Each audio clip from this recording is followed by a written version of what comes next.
салом занҳо ва хӯрони азиз, умедворам ки ҳамаи шумо хубу тансиҳат ҳастед.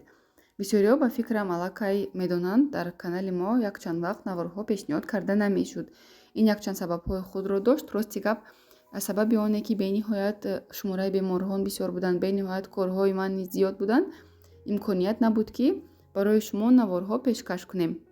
бисёриҳо ҳатто дар WhatsApp пурсон мешуданд ки чаро дар канал навор пешниҳод накарда истодаем. аз ҳар яке шумо миннатдорам ки шумо мушоҳида мекунед, тамошо мекунед канали моро, мебинед ки наворҳои нав ҳастанд ё ин ки нестанд.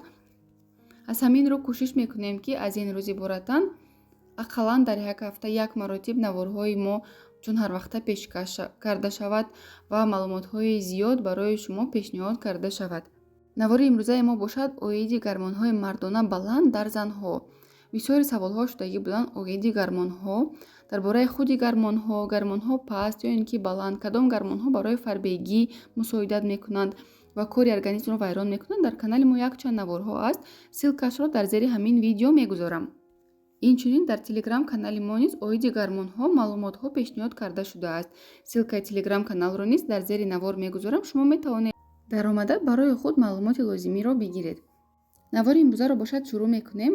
аз кадом сабаб гормонҳои мардона дар занҳо баланд мешавад ва ба кадом ҳолатҳо оварда мерасонад? аз ҳамин рӯ наворро бо диққат гӯш кунед, то ки ба саволҳои худ ҷавоби пурра бигиред. баланд шудани гормонҳои мардонаро дар занҳо дар тиб бошад гиперандрогения меноманд. аллакай аз номаш маълум аст ки вақте ки гормонҳо баланд мешавад, маҳз гормонҳои мардона, ин яъне кори гормонҳо вайрон шудааст.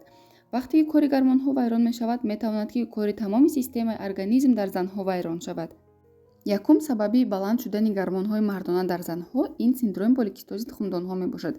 синдроми поликистози тухмдонҳое ки аслӣ дар ҳақиқатан ҳам ҳаст, метавонад ки гормонҳои мардонаро дар организми зан баланд кунад. чӣ хеле ки бисёриҳо бо дигар номҳо вайро қайд мекунанд, СПКЯ, синдром поликистозных яичников. бисёри занҳо инчунин фикр мекунанд ки тухмдонҳояшон суст кор намекунад. ҳамин ҳамон маъноро дорад. вақте ки тухмдонҳо суст кор мекунанд ё ин ки синдроми поликистози тухмдонҳо аст, гормонҳои мардона баланд мешавад. тухмдонҳо кори дар кории худро намекунанд. кори гормонҳои занона вайрон мешавад, яъне гормонҳои занона бо миқдори муайян ҳосил намешаванд. овуляция нест мешавад. вақте ки овуляция нест ки шуд, овуляция ки набошад, гормони прогестерон ҳосил намешавад. аз ҳамин рӯ кори тамоми организм, кори тамоми гормонҳо метавонад ки ҳангоми поликистози тухмдонҳо вайрон шавад.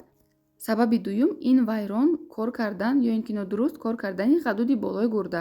чӣ хеле ки бисёриҳо медонанд, ғадуди болои гурда низ гормонҳои махсус ҳосил мекунад. вақте ки кори гормони болои гурда вайрон мешавад, метавонад ки гормонҳои мардона дар ин ҳолат баланд шавад. ё ин ки дар ғадуди болои гурда ягон хел образованиеҳо, яъне омосҳо пайдо шавад.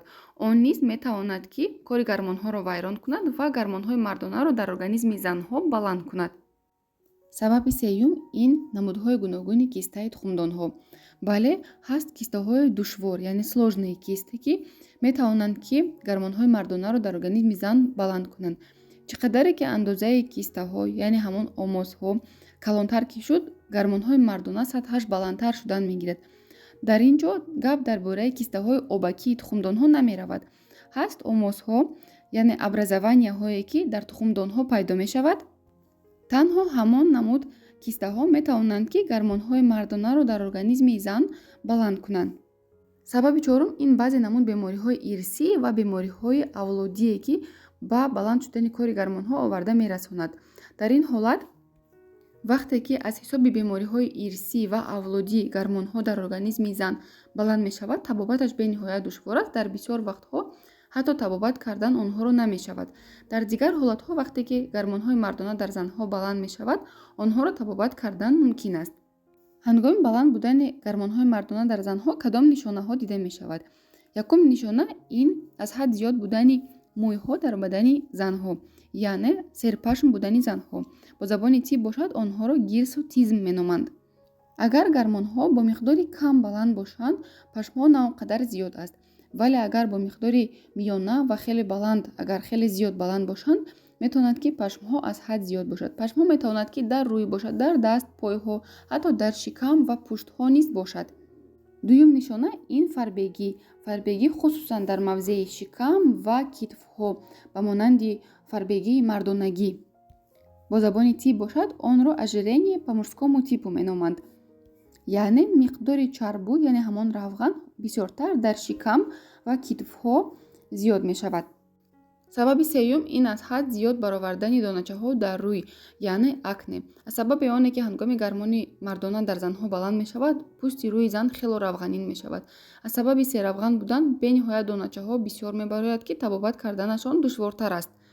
Инчунин метавонад ки пӯсти сари занҳо низ серавған шавад. Аз ҳамин сабаб метавонад ки перхит, яъне сабусак низ аз ҳад зиёд шавад дар занҳо. Сабаби дигар ва аз ҳама асосӣ ин номунтазам будани давраи ҳайзбинӣ, яъне зан задержка дорад, бенамоз мунтазам намешавад. Задержкаҳо метавонанд ки то 2 моҳ 3 моҳ шавад. Ҳомиладор шудан бениҳоят душвор мешавад. Инчунин метавонад ки ҳиссиёти шавҳонӣ низ паст шавад. Аз ҳамин рӯ вақте ки дар шумо мушоҳида мешавад ҳамаи ҳамин нишонаҳо, хусусан задержка, яъне бенамоз нашудан, шумо бояд дар аввал ба духтур муроҷиат кунед ва дар дуюм сеюм рӯзи бенамозӣ сатҳи гормонҳои худро дар организм бисанҷед. Инчунин ҳангоме ки гормонҳои мардона баланд мешавад, ин метавонад ки сабаби асосии ҳомиладор нашудан шавад, яъне сабаби асосии бефарзандӣ шавад. Аз ҳамин рӯ ҳангоме ки гормонҳои мардона баланд аст, шумо бояд ки ба ин чиз аҳамияти ҷиддӣ диҳед ва табобати дуруст кунед.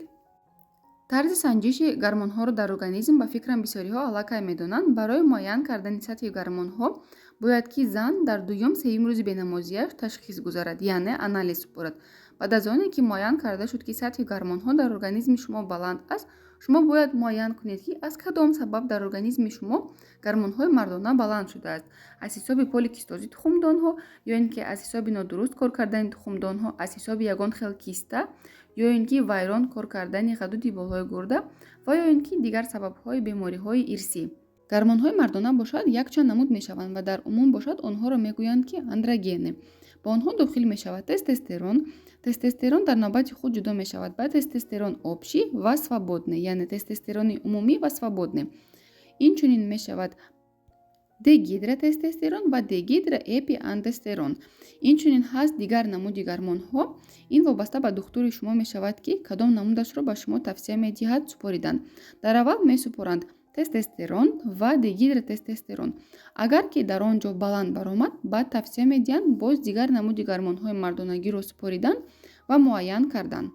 Табобаташ бошад чӣ гуна аст? Табобаташ 10 рӯза, 1 моҳа нест. Табобати гормонҳо бисёриҳо аллакай медонанд ки хеле дурудароз вақтро мегирад, яъне вақти муайянро мегирад. Ва барои табобат на танҳо дорувориҳо зарур ҳастанд. Дар бисёр ҳолатҳо доруҳои гормоналӣ менависанд, яъне доруҳое ки дар таркибашон гормонҳои занона бисёртар доранд. Онҳоро менависанд ки сатҳи гормонҳои мардонаро низ паст кунад. Ба ғайр аз гормонҳо, инчунин бояд ки ба зан витаминҳо тавсия дода шавад ки кори организмро нақстар кунанд, таъсири дигар доруҳоро низ беҳтар кунанд. Инчунин зан бояд ки ба тарзи ҳаёти солим машғул шавад, яъне ба хӯрокхӯрии худ аҳамияти ҷиддӣ диҳад. Бисёриҳо гумон мекунанд ки аз хӯрокхӯрӣ вобастагӣ надорад гормонҳо ва кори гормонҳо, вале дар асл бошад маҳз аз хӯрокхӯрӣ низ аҳамияти калон дорад кори гормонҳо. вақте ки шумо тарзи ҳаёти солим мебаред, хӯрокҳое истифода мебаред ки ба гормонҳои шумо фоидаи зиёде мерасонад, яъне сатҳи гормонҳои занонаи шуморо баланд мекунад. ҳаст маҳсулотҳое ки дар таркибашон гормонҳои занона доранд, яъне фитоэстрогены. ҳаст гиёҳҳое ки дар таркибашон гормонҳои занона дорад. бояд ки шумо бисёртар онҳоро истифода баред. ба варзиш машғул шуданро фаромӯш насозед. чӣ қадаре ки шумо ба варзиш зиёдтар машғул мешавед, ҳамон қадар кори тухмдонҳо нақстар мешавад. ҳамон қадар гардиши хун дар узвҳои коси хурд зиёдтар мешавад. метавонад ки кори гормонҳо низ беҳтар шавад. аз ҳамин рӯ дар вақт табобати гиперандрогения, яъне баланд будани гормонҳои мардона дар занҳо, шумо на танҳо бояд ки гормонҳо истифода баред, инчунин бояд шумо витаминҳое истифода баред ки кори гормонҳоро беҳтар мекунад. бояд шумо ҳаматарафа ҷиддӣ ба ин чиз назорат кунед. ҳаматарафа бояд табобат кунед. тарзи ҳаёти солим баред. хӯрокҳои дуруст истеъмол кунед. хӯрокҳое истеъмол кунед ки гормонҳои мардонаро паст мекунад. хӯрокҳое истеъмол кунед ки гормонҳои занона дар таркибашон бисёр дошта бошад. дар як рӯз бояд ки ақаллан 1-1.5 соат шумо бояд ки роҳ гардед. асабӣ нашавед. кори гормонҳои ғадуди сипаршаклро беҳтар кунед. яъне чӣ қадаре ки шумо ҳаматарафа ба ҳамин чиз аҳамияти ҷиддӣ додед, ҳамон қадар табобат низ нақстар мешавад ва зудтар мешавад. дӯстони азиз, умедворам ки навори имрӯзаи мо ба шумо писанд омад. чун ҳар вақта фикрҳои худро дар комментарияҳо баён созед. саломат бошед.